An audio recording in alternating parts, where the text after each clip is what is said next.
আন্তর্জাতিক সাক্ষরতা দিবস উদযাপন হলো। রাজ্য সরকারের জনশিক্ষা প্রসার ও গ্রন্থাগার পরিষেবা বিভাগের উদ্যোগে এই অনুষ্ঠানে আবাস কল্যাণ সমূহ এবং সরকার পোষিত বিদ্যালয়ের বিশেষ বিদ্যালয়ের শিক্ষার্থীদের মধ্য থেকে চলতি বছরের মাধ্যমিক ও উচ্চ মাধ্যমিক পরীক্ষায় প্রথম, দ্বিতীয় ও তৃতীয় স্থান অধিকারী ছাত্রদের সম্বর্ধনা দেওয়া হয়। তবে আগামী বছর থেকে জনশিক্ষা প্রসার ও গ্রন্থাগার পরিষেবা মন্ত্রী সিদ্দিকুল্লাহ চৌধুরী ৩ জনের পরিবর্তে ৫ জন পড়ুয়াকে পুরস্কার দেওয়ার কথা বলেন। ধনধান্য প্রেক্ষাগৃহে এই অনুষ্ঠানে উপস্থিত ছিলেন রাজ্যের সমবায় পঞ্চায়েত গ্রামোন্নয়ন মন্ত্রী প্রদীপ কুমার মজুমদার, সুন্দরবন বিষয়ক মন্ত্রী বঙ্কিমচন্দ্র হাজরা, জনশিক্ষা প্রসার ও গ্রন্থাগার পরিষেবা মন্ত্রী সিদ্দিকুল্লাহ চৌধুরী, দপ্তরের অতিরিক্ত মুখ্য সচিব হৃদেশ মোহন, বিশেষ সচিব দেবযানী ভট্টাচার্য, যুগ্ম সচিব আশিস সাহা, জনশিক্ষা প্রসার অধিকর্তা উপালি রায় প্রমুখ।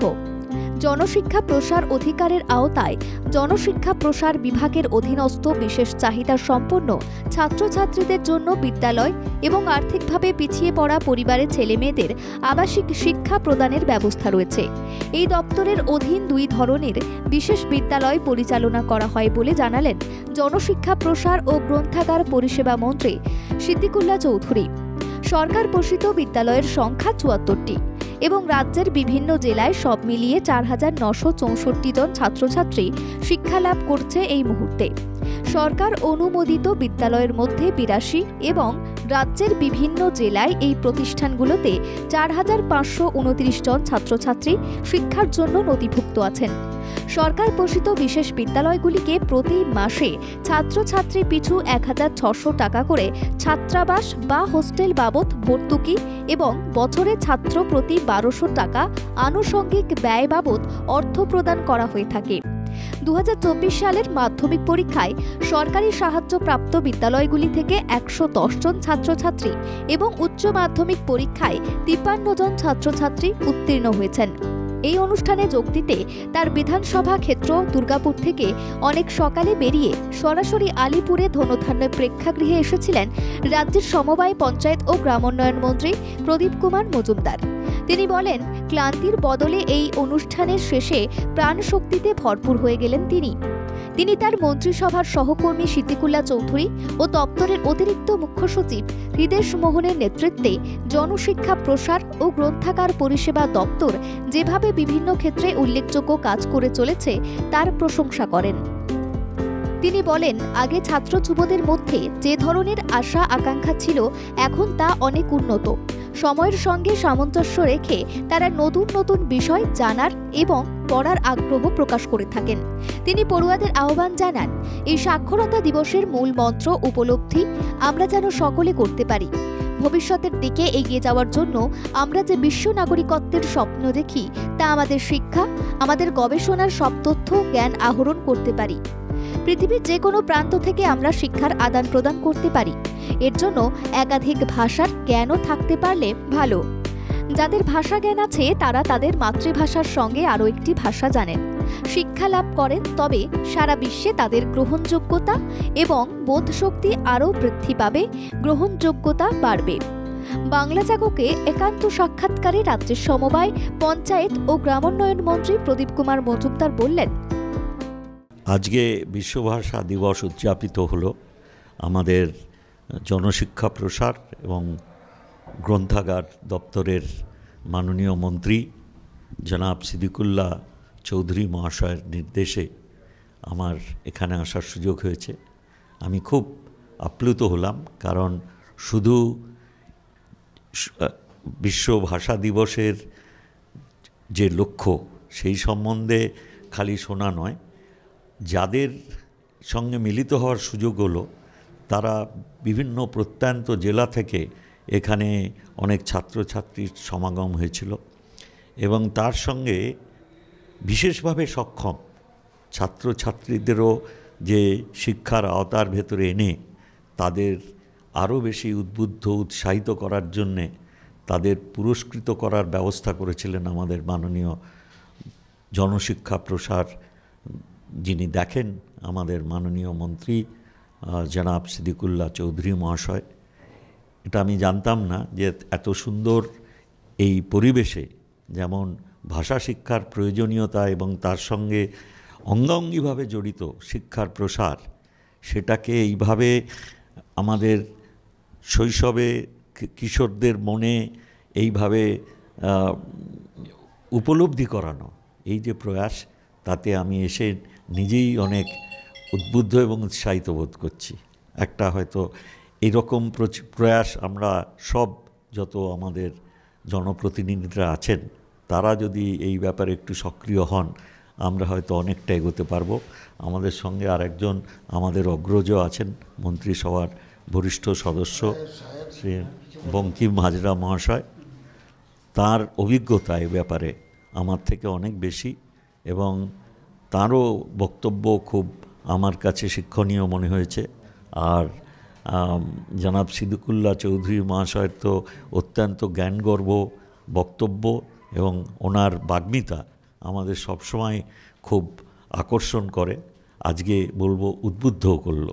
সেই জন্য আমি এসে খুব আনন্দিত।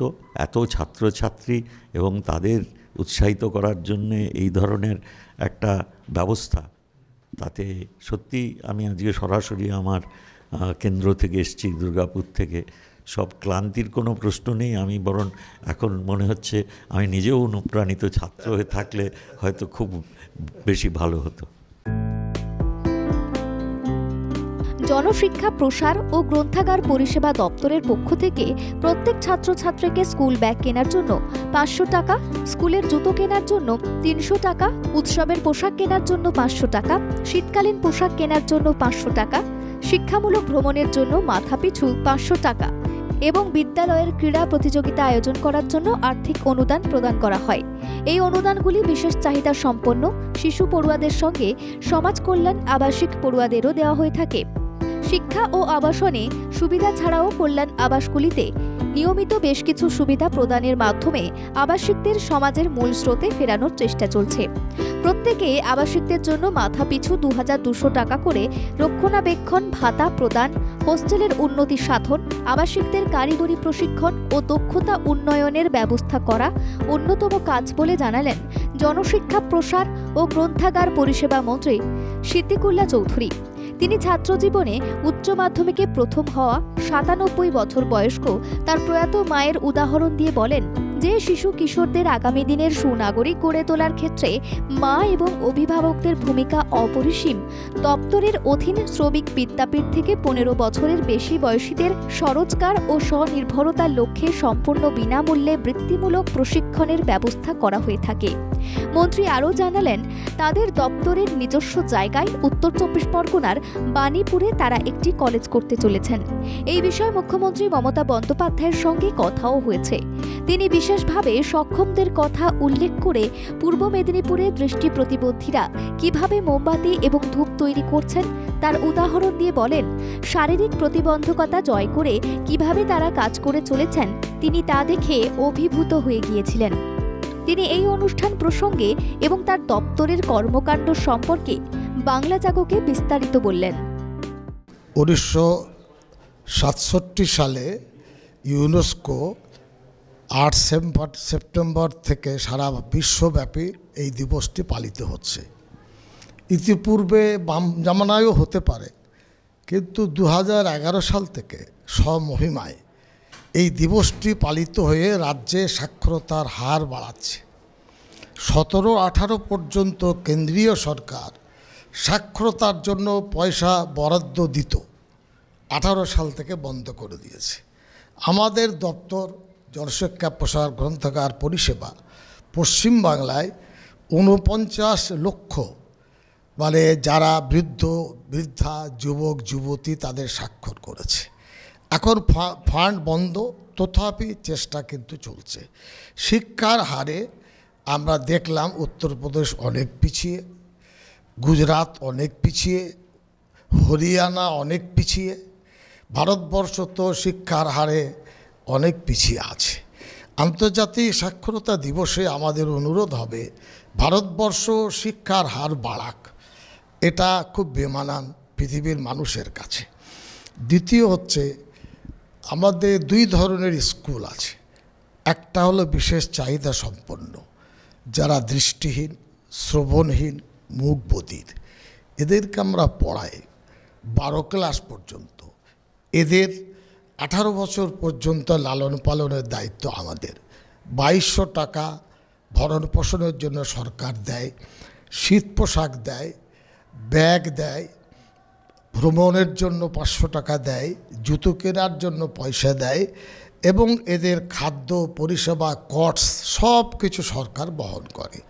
আর এক ধরনের স্কুল আছে যেটা হলো বাবা মারা পড়াতে চায় না, অনাথ, নিরশ্রয়, গরিব, এদের লালন পালন আমরা করি। 9000 প্রায় 500 ছাত্রছাত্রীদেরকে আমরা দেখভাল করি সারা রাজ্যে। আমি অত্যন্ত খুশি, মুক বধির, দৃষ্টিহীন 91, 92, 91, 92+ তারা মার্ক পেয়েছে। 3টি করে পুরস্কার দেওয়া হয়। আমি অনুরোধ জানিয়েছি দপ্তরকে এই 2টো পুরস্কার আরও বাড়িয়ে 5 জনকে পুরস্কৃত করা হোক। এদেরকে 10,000, 9,000, 8,000 টাকা দিয়ে পুরস্কৃত করা হয়েছে। আমি বহু স্কুলে যাই, দেখি রান্না কেমন আছে, কোর্স কেমন আছে, ছেলেমেয়েরা কেমন পড়াশোনা করছে, এবং আমার খুব ইচ্ছা যে একটা কলেজ এদের হোক। 12 ক্লাসের পরে এরা যাবে কোথায়? স্বনির্ভর হতে গেলে কলেজে পড়লে অনেক প্রতিষ্ঠান তাকে ডেকে নিয়ে চাকরি বাকরির ব্যবস্থা করবে। মুখ্যমন্ত্রীর কাছে অনুরোধ আগেও করেছি, তিনি গ্রিন সিগন্যাল দিয়েছেন। বাণীপুরে আমাদের জায়গা আছে, সেখানে আমরা কলেজটা করতে চাইছি। আমরা এই পরিসরে সেটা চেষ্টা করব। মাননীয় মুখ্যমন্ত্রী সব কিছু করছেন, এটাও আশা রাখে করবেন। এবং এই শিক্ষাকে আমরা আরও বাড়াতে চাইছি। বাংলা নিরক্ষর মুক্ত হোক। 11 সালে সেন্সাসের তুলনায় 10 গুণ শিক্ষা বাংলায় বেড়েছে। শিক্ষার হার বাংলায় বহু গুণে বাড়ছে। গ্রামে গ্রামে স্কুলে ছেলেমেয়েরা পড়াশোনা করছে। অন্য রাজ্যে এই তৎপরতা কিন্তু দেখা যায় না। 2024 সালে কল্যাণ আবাসিক কুলি থেকে মাধ্যমিক পরীক্ষায় 321 জন এবং উচ্চ মাধ্যমিক পরীক্ষায় 63 জন আবাসিক উত্তীর্ণ হয়েছে। রাজ্যের সুন্দরবন বিষয়ক মন্ত্রী বঙ্কিমচন্দ্র হাজরা তার সহকর্মী মন্ত্রিসভার সদস্য সিদ্দিকুল্লাহ চৌধুরীর নেতৃত্বে জনশিক্ষা প্রসার ও গ্রন্থাগার পরিষেবা দপ্তরের কাজের ভূয়সী প্রশংসা করেন। তিনি জেলাগুলিতে গ্রন্থাগার মেলা অত্যন্ত গুরুত্বপূর্ণ ভূমিকা পালন করছে বলে মত ব্যক্ত করেন। আমাদের সকলকে সাক্ষরতা দিবসের তাৎপর্য বুঝতে হবে। বিশ্বে এখনো অনেক মানুষ সাক্ষরতার অঙ্গনে আসেননি। যে এখনো আমাদের বহু মানুষ এখনো তারা শিক্ষার আলোকে তারা এখনো উদ্ভাসিত হয়নি।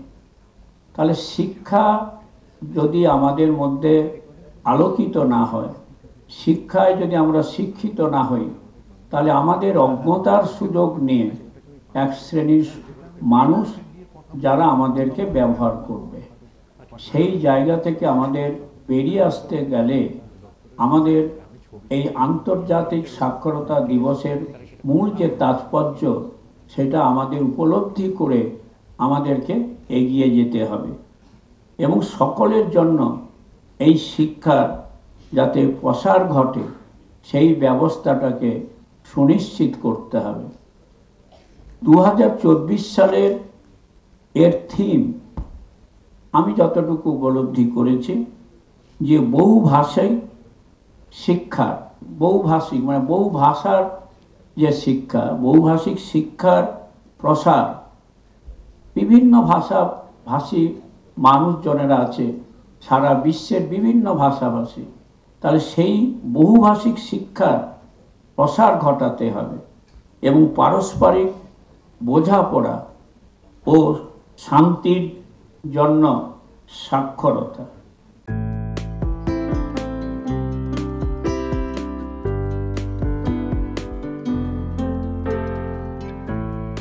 ক্যামেরায় সঞ্জয়দের সঙ্গে রাহুল চট্টোপাধ্যায়ের রিপোর্ট, বাংলা জাগো।